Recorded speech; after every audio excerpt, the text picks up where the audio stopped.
دروس العشر الأول من ذي الحجة لشيخنا العلامة محمد بن عبد الله الإمام حفظه الله ورعاه. الحمد لله والصلاة والسلام على رسوله وعلى آله وصحبه، أما بعد.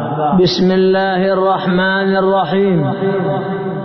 قال الإمام ابن القيم رحمه الله تعالى في روضة المحبين ونزهة المشتاقين: إن مخالفة الهوى. عنوان الدرس: ثمار مخالفة الهوى. ثمار مخالفة الهوى.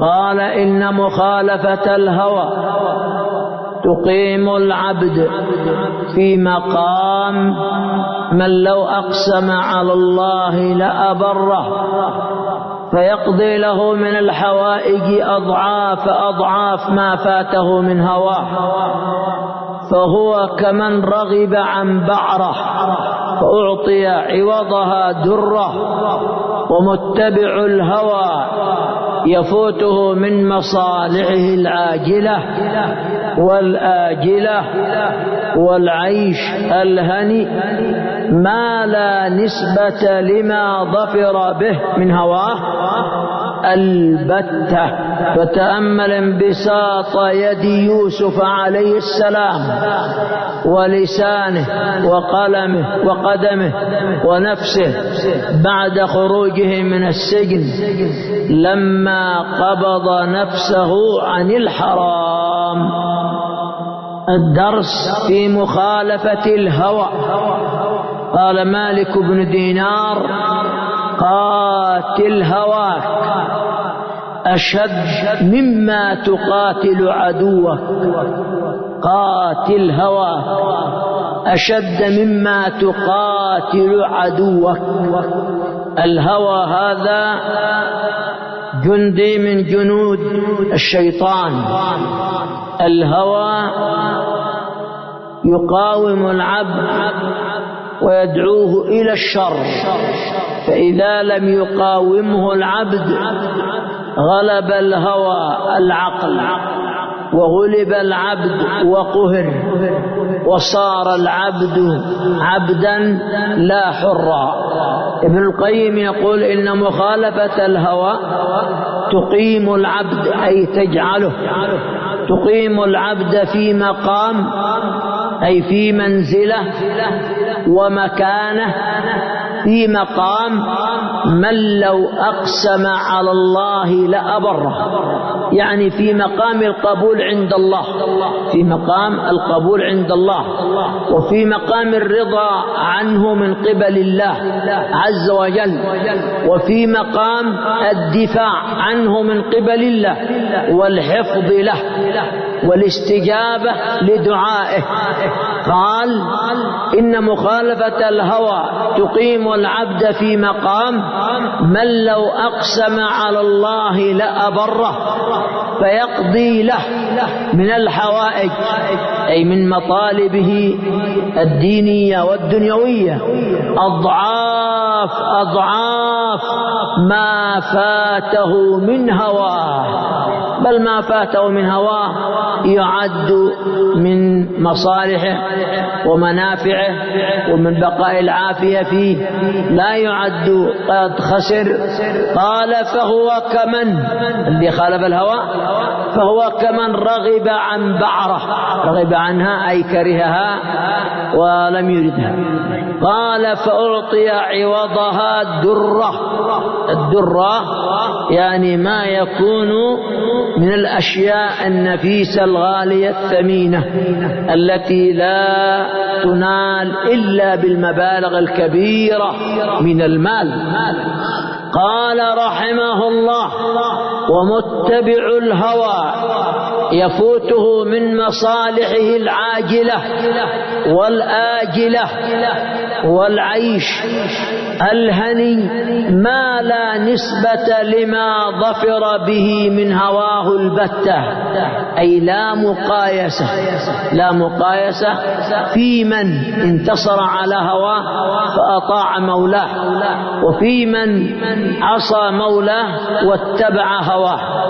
فمتبع هواه يخسر كثيرا، والمخالف لهواه يربح كثيرا.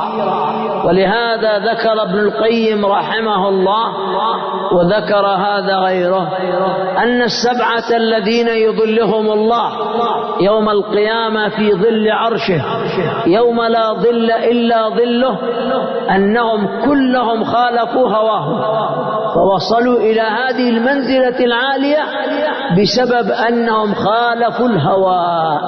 تعرفون حديث 7 يظلهم الله في ظل عرشه يوم لا ظل إلا ظله، هكذا من يأتي به؟ من يقوم يذكره علينا؟ قم. بارك الله فيك. والشاهد أن من خالف هواه أرضى مولى. الهوى هذا عدو. ذكر ابن القيم رحمه الله قال إن العبد حقا هو الذي يملك شهوته وغضبه، فإذا ملكته الشهوة والغضب فهو الذي يسير عبدا لا تنتهي عبوديته ما دام أنه يطيع الهوى.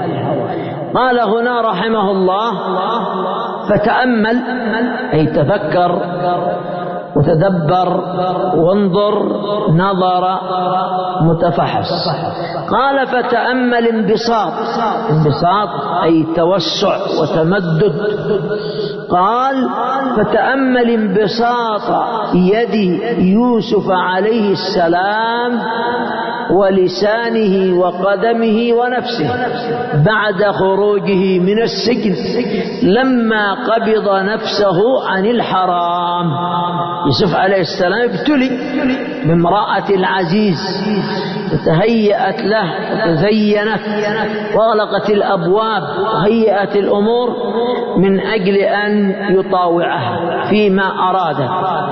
فلما طلبت منه ذلك قال معاذ الله إنه ربي أي سيدي أحسن مثواي، أي أكرمني وجعلني في بيته ورباني وأتمنني.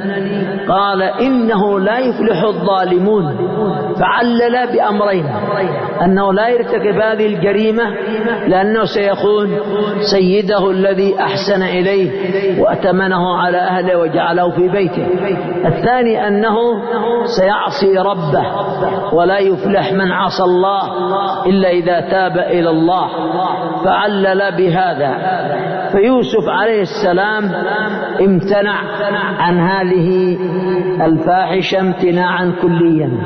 امرأة العزيز ظلت تمكر بيوسف وتريد أن تصل إلى هواها وأن يقضي لها وطرها، فجمعت النسوة وأبدته لهن، ففتنا به وقلنا حاشا لله ما هذا بشرا إن هذا إلا ملك كريم، يعني من شدة جماله.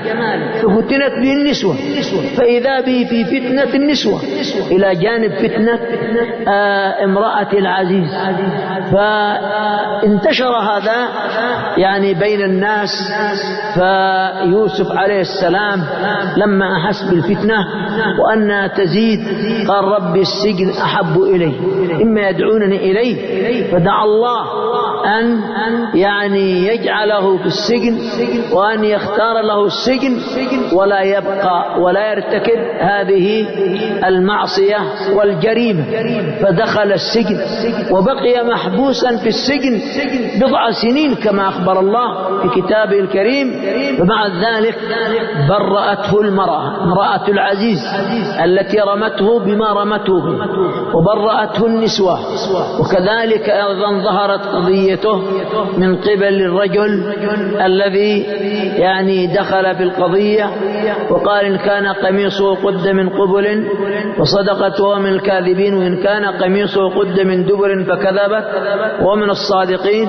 فرأى أن قميصه قد من دبر، يعني جاء يهرب ويخرج منها ويفر، وإذا بها تأخذه ترده إليها. المهم ظهرت براءة يوسف من كل جهة، فقال الملك ائتوني به أستخلصه لنفسي، فجاء به إلى يوسف فقال الملك ليوسف إنك اليوم لدينا مكين أمين، أي نلت منزلة عندنا رفيعة بسبب الأمانة، أنه ائتمن على العرض فأدى الأمانة ولم يخن سيده. فقال له سيده إنك اليوم، يعني في هذه الساعة وفي هذا الوقت، لدينا أي عندنا، إنك اليوم لدينا مكين أمين، يعني في منزلة رفيعة، منزلة الأمانة أنك أمين على ما تؤتمن عليه، وكذلك أيضا نلت بها المكانة الرفيعة. فقال يوسف اجعلني على خزائن الأرض. يوسف يقول للملك اجعلني على خزائن الأرض إني حفيظ عليم، أي أعرف كيف أتصرف في أرزاق العباد في مصر. فمكنه الملك وولاه ذلك. قال الله وكذلك مكنا ليوسف في الأرض يتبوأ منها حيث يشاء نصيب برحمتنا من نشاء ولا نضيع أجر المحسنين. هكذا يجازي الله من اتقاه ومن خافه ومن راقبه ومن وقف عند الحدود ومن كان ورعا تقيا يجازيه الله.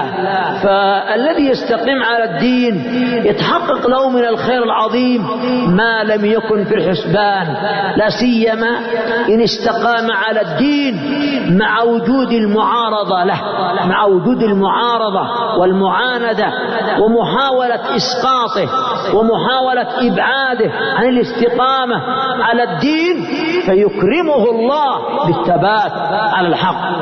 إذن بارك الله فيكم، المطلوب منا أن نحارب أهواءنا، أن نحارب أهواءنا ما استطعنا إلى ذلك سبيلا. قال إبراهيم بن أدهم رحمه الله الهوى يردي وخوف الله يشفي. الهوى يردي أي صاحبه بمعنى يهلكه، وخوف الله يشفي. إذا كان العبد يخاف من الله سبحانه وتعالى فهذا ينفعه النفع العظيم. فلهذا احذروا موافقة الهوى، ادعوا الله أن يعينك على إصلاح نفسك، على طاعة ربك، ادعوا الله أن ينصرك على هواك وعلى نفسك الأمارة بالسوء وعلى شياطين الجن والإنس، فإنك إذا دعوته وتضرعت إليه واستغثت به أغاثك ونصرك وأيدك بجنود من عنده، والله المستعان. سبحان